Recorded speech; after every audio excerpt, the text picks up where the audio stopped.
রেখা, তোমার না লিপস্টিক সরে গিয়েছে এখানে। হ্যাঁ, আচ্ছা তুমি এখানে 5 মিনিট বসো, আমি ওয়াশ করে আসতেছি। আর হ্যাঁ, আমাকে ছেড়ে চলে যেও না। ঠিক আছে। আরে রেখা, তুই এখানে কি করতেছিস? আরে কিছুক্ষণের জন্য ঘুরতে আসছিলাম, আর তোরা এখানে কি করতেছিস?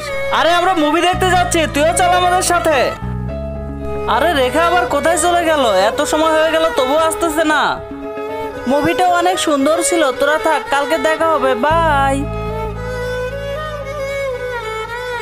হ্যালো পোষান, কোথায় আছো তুমি?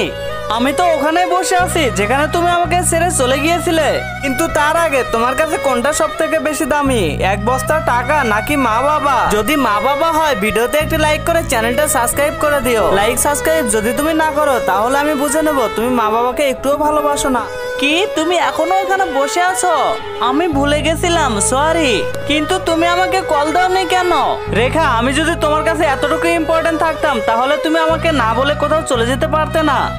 রেখা, তুমি মানুষকে এমনটা বোঝাও তার গুরুত্ব তোমার কাছে কতটা।